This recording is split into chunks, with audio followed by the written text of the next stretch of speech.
ತುಂಬ ಜನ ಈ ನ್ಯೂ ಇಯರ್ ರೆಸೊಲ್ಯೂಷನ್ಸ್ ಇಟ್ಕೊತಾರೆ, ಆದರೆ ಒಬ್ಬನೂ ಫಾಲೋ ಮಾಡ್ತಾರೆ. ನಂಗೆ ಈ ಥರ ಇನ್ಡಿಸಿಪ್ಲಿನ್ಡ್ ಪೀಪಲ್ ಅಂದರೆ ಅಲರ್ಜಿ. ಏನೇ ಆಗಲಿ ಒಂದು ಅಂದ್ಕೊಂಡ ತಕ್ಷಣ ಕನ್ಸಿಸ್ಟೆಂಟಾಗಿ ಮಾಡ್ತಾ ಇರ್ಬೇಕು. ಒಂದು ಎಕ್ಸಾಂಪಲ್ ತೊಗೊಂಡ್ರೆ, ಪ್ರತಿದಿನ ಕನ್ಸಿಸ್ಟೆಂಟಾಗಿ 6 ಅವರ್ ಫೋನ್ ಯೂಸ್ ಮಾಡ್ತೀನಿ. ಒಂದಿನ ಮಿಸ್ ಆಗಲ್ಲ.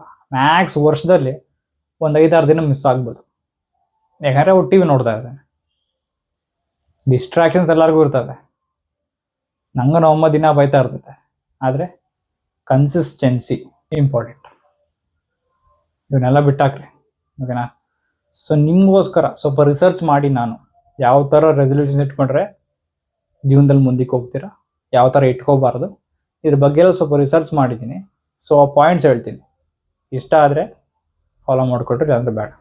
ಫಸ್ಟ್ ಒನ್, ನೀವು ರೆಸೊಲ್ಯೂಷನ್ಸ್ ಇಟ್ಕೊಳೋವಾಗ be specific and clear. So ನಿಮ್ಗೆ ಏನೇ ಗೋಲ್ಸ್ ಇದ್ರೂ ಸ್ಪೆಸಿಫಿಕ್ ಮತ್ತು ಕ್ಲಿಯರ್ ಆಗಿರಬೇಕು. ಫಾರ್ ಎಕ್ಸಾಂಪಲ್, ನಾನು ಡೈಲಿ ಜಿಮ್ಗೆ ಹೋಗ್ತಿರಲಿಲ್ಲ, ನಾನು ಡೈಲಿ ಎಕ್ಸಸೈಸ್ ಮಾಡ್ತೀನಿ ಅನ್ನೋದಕ್ಕಿಂತ ಡೈಲಿ 30 ಮಿನಿಟ್ಸ್ ಎಕ್ಸಸೈಸ್ ಮಾಡ್ತೀನಿ. ಓಕೆ, ಆ 30 ಮಿನಿಟ್ಸಲ್ಲಿ ಫಸ್ಟ್ 5 ಮಿನಿಟ್ಸು ಜಾಗಿಂಗ್ ಮಾಡ್ತೀನಿ, ನೆಕ್ಸ್ಟ್ 10 ಮಿನಿಟ್ಸು ಸ್ಕ್ವಾಟ್ಸ್ ಅಂತೆ, ನೆಕ್ಸ್ಟ್ 15 ಮಿನಿಟ್ಸು ಇನ್ನೊಂದೇನೋ ಲೆಗ್ಗು, ಈ ಥರ ಎಕ್ಸಸೈಸ್ ಮಾಡ್ತೀನಿ ಅಂತ ಸ್ಪೆಸಿಫಿಕ್ ಮತ್ತು ಕ್ಲಿಯರ್ ಆಗಿರಬೇಕು. ಸೊ ಆವಾಗ ಅದು ಈಸಿ ಆಗ್ತದೆ ನಿಮಗೆ, ಓಕೆ, ಫಾಲೋ ಮಾಡೋಕ್ಕೆ. Second point, make it realistic. ಅಂದರೆ ಸ್ವಲ್ಪ ನಂಬುವಂಗಿರ್ಬೇಕು ನನ್ನ ರೆಸೊಲ್ಯೂಷನ್ಸ್ ಇಟ್ಕೊಂಡ್ರೆ. ಫಾರ್ ಎಕ್ಸಾಂಪಲ್, ಈ ವರ್ಷದಲ್ಲಿ 6 ಪ್ಯಾಕ್ ಬಂದ್ಬಿಡ್ತೈತೆ ನನಗೆ, ಇಲ್ಲ ಈ ವರ್ಷದಲ್ಲಿ ಗರ್ಲ್ ಫ್ರೆಂಡ್ ಪಕ್ಕ ಸಿಗ್ತಾಳೆ. ಸೊ ಈ ಥರ ಅನ್ರಿಯಲಿಸ್ಟಿಕ್ ಆಗಿರಬಾರ್ದು, ಸ್ವಲ್ಪ ನಂಬಂಗಿರಬೇಕು. ಹೆಂಗೆ ಅಂದರೆ, ಫಾರ್ ಎಕ್ಸಾಂಪಲ್, ನಾನು ಕಮ್ಯುನಿಕೇಷನ್ ಇಂಪ್ರೂವ್ ಮಾಡ್ಕೊತೀನಿ, ಮತ್ತು ಈ ವರ್ಷ ಸ್ವಲ್ಪ ಫೈನಾನ್ಷಿಯಲ್ ಸ್ಟೇಟಸ್ ಇಂಪ್ರೂವ್ ಮಾಡ್ಕೊತೀನಿ, ಓಕೆ, ಮತ್ತು ಸ್ವಲ್ಪ ಸ್ಕಿನ್ ಕೇರ್ ಎಲ್ಲ ತೊಗೊತೀನಿ. ಸೊ ಇವಾಗ ಇವೆಲ್ಲ ಫಾಲೋ ಮಾಡಿದ್ರೆ ಮೇ ಬಿ ಸಿಕ್ಕಿದ್ರು ಸಿಗ್ಬೋದು ಗರ್ಲ್ ಫ್ರೆಂಡ್, ಹೇಳೋಕ್ಕಾಗಲ್ಲ, ಸಿಕ್ಕಲ್ಲ ಅನ್ಕೋ, ಬಟ್ ಆದರೂ ಓಕೆ. ಸೆಕೆಂಡ್ ಪಾಯಿಂಟ್ ಏನು? Make it realistic. Third point, break down your goals into small parts. ನಿಮ್ದು ಎಷ್ಟೇ ದೊಡ್ಡ ಗೋಲ್ ಇದ್ರೂ ಅದನ್ನು ಚಿಕ್ಕದಾಗೆ ಬ್ರೇಕ್ ಡೌನ್ ಮಾಡಬೇಕು. ಓಕೆ, ಇದು ತುಂಬ ಇಂಪಾರ್ಟೆಂಟ್.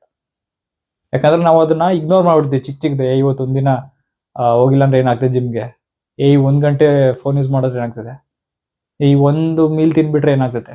ಸೊ ನಾವು ಈ ಚಿಕ್ಕದಕ್ಕೆ ಆದ್ಯತೆ ಕೊಡಲ್ಲ, ಓಕೆ. ಆದರೆ ಅದೇ ತುಂಬ ಇಂಪಾರ್ಟೆಂಟ್. ನೀವು ಎಷ್ಟೇ ದೊಡ್ಡ ಗೋಲ್ ಇದ್ರೂ ಅದನ್ನು ಸ್ಮಾಲ್ ಪಾರ್ಟ್ಸ್ ಮಾಡಿ ಅದನ್ನು ಫಾಲೋ ಮಾಡಬೇಕು. ಓಕೆನಾ? ಒಂದು ಚಿಕ್ಕ ಎಕ್ಸಾಂಪಲ್ ಹೇಳ್ತೀನಿ, ಓಕೆನಾ? ನಾನು ಇಂಜಿನಿಯರಿಂಗ್ ಸ್ಟಾರ್ಟ್ ಮಾಡಿದಾಗ ಪ್ರತಿದಿನ ಅವಾಗ ಒಂದ್ಸತಿ 1 ಅವರ್ ಫೋನ್ ಯೂಸ್ ಮಾಡ್ತಾ ಇದ್ದೆ ಅಷ್ಟೆ. ಓಕೆ, ಕಣ್ಣು ಮುಚ್ಚಿ ತೆಗಿಸೋದು 4 ಇಯರ್ ಡಮಾರ್ ಆಗೋಯ್ತು. 4 ಇಯರ್ ಇಂಜಿನಿಯರಿಂಗ್. ನಾನು ಅದೇ ಆ ಒಂದು ಗಂಟೆ ಸ್ವಲ್ಪ ಬುಕ್ ಓದಿದ್ರೇನೋ, ಇಲ್ಲ ಏನೋ ಸ್ಟಾರ್ಟಪ್ ಬಗ್ಗೆ ರಿಸರ್ಚ್ ಮಾಡಿದ್ರೇನೋ, ಇಲ್ಲ ಏನೋ ಸ್ಟಾರ್ಟ್ ಮಾಡಿದ್ರೇನೋ, ಇಷ್ಟೊಂದು CEO ಆಗಿರ್ತಾ ಇದ್ದೆ. ಏನು ಮಾಡೋಕ್ಕಾಗಲ್ಲ. ಬಟ್ ಸ್ಟಿಲ್ ಇನ್ನೂ ಟೈಮ್ ಐತೆ, ನೋಡೋಣ. ಥರ್ಡ್ ಪಾಯಿಂಟ್ ಆಯ್ತಾ?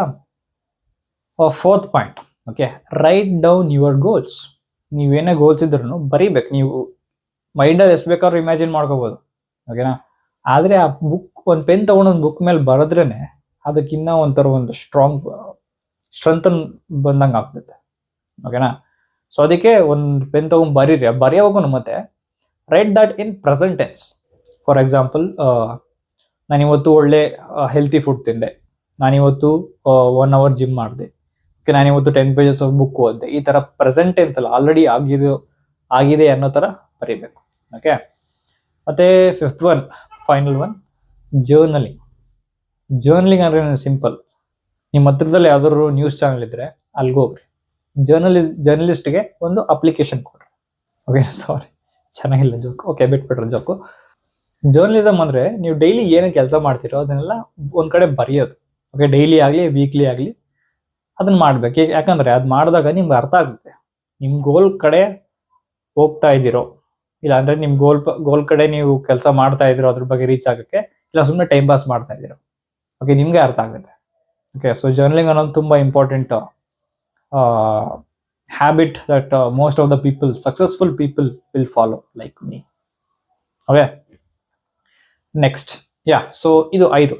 ಸೊ ಈ 5 ಟಾಪಿಕ್ಸ್ನ ನೀವು ಫಾಲೋ ಮಾಡಿದ್ರೆ ಡೆಫಿನೆಟ್ಲಿ 100% ಶೂರ್ ಇಲ್ಲ, 99.99% 2026 ಅಷ್ಟೊತ್ತಿಗೆ ಸಕ್ಸಸ್ಫುಲ್ ಆಗ್ತೀರಾ. ಇನ್ನು ಏನೇನು ಮಾಡಬಾರ್ದು ಅಂತ ಕೆಲವೊಂದು ಪಾಯಿಂಟ್ಸ್ ಇದಾವೆ, ಅದ್ರ ಬಗ್ಗೆ ನೋಡೋಣ, ಓಕೆ. ಸೊ ಫಸ್ಟ್ ಒನ್ ಬಂದ್ಬಿಟ್ಟು stop making too many goals. 10-15 goal ಇಟ್ಕೊಳಕ್ ಹೋಗ್ಬಾರ್ದು. 2-3 ಇಟ್ಕೋಬೇಕು. ಹಾಗೆ ಒಂದೇ ಸತಿ ಬೆಟ್ಟ ಕಡಿತೀನಿ ಅಂತ ಹೋದ್ರೆ ನಿಮ್ಗೆ ಅಲ್ಲೇ ಕೆಳಗಡೆನೆ ಮೂಡ್ ಆಫ್ ಆಗೋಗಿರ್ತದೆ. Okay, have less number of goals. Second point, do not focus on outcomes. Okay, outcomes ಬಗ್ಗೆ ಜಾಸ್ತಿ ಫೋಕಸ್ ಮಾಡಕ್ ಹೋಗ್ಬಾರ್ದು. Outcomes definitely will come. ಒಂದಿನ ಸ್ವಲ್ಪ ದಿನ ಲೇಟ್ ಆಗ್ಬೋದು, ಬಟ್ ನೀವೇನು ಕೆಲಸ ಮಾಡಿದ್ರೋ ಅದು definitely it's worth it. Betting ಆಡೋದು ಕಾಸು ಹೋಗೇ ಹೋಗ್ತದೆ, ಬುಕ್ ಹೋದ್ರೆ ನಾಲೆಡ್ಜ್ ಬಂದೇ ಬರ್ತದೆ. ಸಿಂಪಲ್ ಥಿಂಕ್ ಅಲ್ಲ, ಅಷ್ಟೆ. ಥರ್ಡ್ ಪಾಯಿಂಟ್ ಬಂದ್ಬಿಟ್ಟು, stop comparing your self with others. ಯಾಕಂದ್ರೆ ನಾನೊಂದು ಚಿಕ್ಕ ಸಿನಾರಿಯೋ ಹೇಳ್ತೀನಿ. ಓಕೆ, ಸೊ ಒಂದು ಯಾವುದೋ ಚಿಕ್ಕ ಹುಡುಗ, ಓಕೆ, ಸೊ ಊಟನೂ ಇಲ್ದಂಗೆ ರೋಡಲ್ಲೆಲ್ಲ ಓಡಾಡ್ತಾ ಇರ್ತಾರಲ್ಲ, ಸೊ ಅವ್ರಿಗೆ ನೀವೇನಾದ್ರೂ ಹೋಗ್ಬಿಟ್ಟು ಒಂದು ಒಳ್ಳೆ ಊಟ ಕೊಡ್ಸಿದ್ರೆ ಅವ್ರು ಎಷ್ಟು ಎಷ್ಟು ಖುಷಿ ಫೀಲ್ ಆಗ್ತಾರೆ. ಓಕೆ, ಆದ್ರೆ ನೀನು ಅದೇ ಊಟ ತಿಂದ್ರೆ ನಿಂಗೆ ಇಟ್ಸ್ ನಾರ್ಮಲ್ ಮೀಲ್, ದಿನ ತಿನ್ನೋಂಗೆ ಇವತ್ತು ತಿಂದಿದ್ಯಾ ಅಷ್ಟೆ. ಓಕೆ, ಸೊ ಅದೇ ಥರ, ಸೊ ನಿಮ್ಗಿಂತ ಹೈಯಲ್ಲಿರೋನು ಅವನೊಂದು ಒಳ್ಳೆ ಬೈಕ್ ತೊಗೊಂಡಿರ್ಬೋದು, ಸ್ಪೋರ್ಟ್ಸ್ ಬೈಕ್. ಓಕೆ, ಆದರೆ ನಿನ್ನ ಹತ್ರ ಆ ಬೈಕ್ ಇದ್ರೆ ನಿನಗೆ ಬರೋ ಖುಷಿ ಅವ್ನಿಗೆ ಬರದೇ ಇರ್ಬೋದು. ಓಕೆ, ಅವ್ನಿಗೊಂದು ನಾರ್ಮಲ್ ಥಿಂಗ್ ಆಗಿರ್ಬೋದು. Okay, so that's why stop comparing with others. Okay, so ಇಷ್ಟು ಸಾಕು. ಇಷ್ಟು ಫಾಲೋ ಮಾಡಿದ್ರೆ ಅಯ್ಯೋ ಮಸ್ತಾಗು. ಸೊ ಇಷ್ಟು ನೀವು ಫಾಲೋ ಮಾಡಂಗಿದ್ರೆ ಮಾಡ್ರಿ. ಓಕೆ, ನಾನೇನು ಫಾಲೋ ಮಾಡಿಲ್ಲ ಇವು, ನಾನೆಲ್ಲೋ ರಿಸರ್ಚ್ ಮಾಡಿದ್ರೆ ಅವ್ರು ಅಲ್ಲೆಲ್ಲೋ ಸಿಕ್ಕದ ಪಾಯಿಂಟ್ಸ್ ಬಿಟ್ಟಾಕ್ರಿ. ಇವನ್ನೆಲ್ಲ ಮಾಡಂಗಿದ್ರೆ ಮಾಡ್ರಿ, ಬಿಡಂಗಿದ್ರೆ ಬಿಡ್ರಿ. ನನಗೆ ಇಲ್ಲಿಗನ ವಿಡಿಯೋ ನೋಡಿದ್ರಲ್ಲ ಸಾಕು. ಯಾ, ಬಾಯ್, ಥ್ಯಾಂಕ್ ಯು.